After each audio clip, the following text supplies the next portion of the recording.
What is the value of continuing to work with rare species of chameleons? Why do we even need to bother with Caluma lanotum or Furcifer campani? And the answer to that is twofold.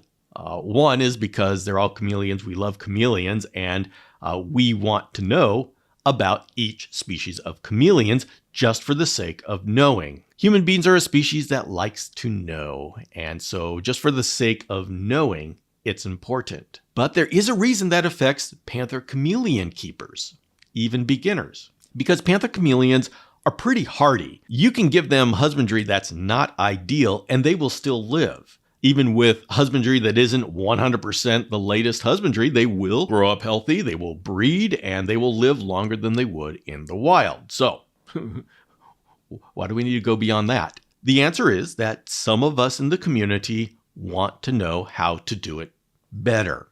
And the way that we can find out how to do it better is we get better at the husbandry for all of these rarer chameleons that are not as hardy, that have more exacting requirements. And if we are able to figure out that species, we can then take a look at the things that we had to do to become successful with that species and see if applying that to panther chameleons would make husbandry better. We are now refining our chameleon husbandry to an art, a scientific art. But you as a beginner, don't worry about it.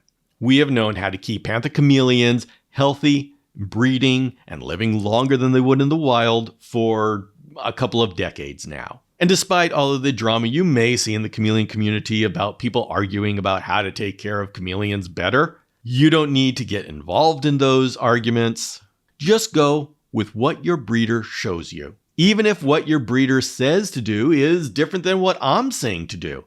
And that's okay. Any breeder who's been able to breed chameleons is going to be able to give you husbandry enough to keep that chameleon healthy. And it's important for you to do it the way your breeder does it because they're the ones who are going to be helping you through these critical first 6 to 12 months where you're getting your feet under you and figuring out all of this chameleon stuff.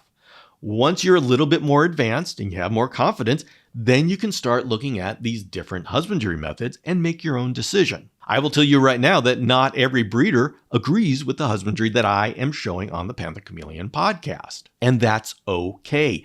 Don't let that bother you. Allow yourself to be okay with different opinions in the community, and you don't have to choose sides. Just do it the way your breeder tells you to do it. Sit back and watch the different opinions. All you have to do is keep watching, keep listening, keep thinking, and before long you'll have enough experience under your belt that you can have an opinion and say, you know what? I want to try this way. Your key to success when you're starting off is just pick one person to listen to and don't take in 5 different opinions because it'll just drive you crazy.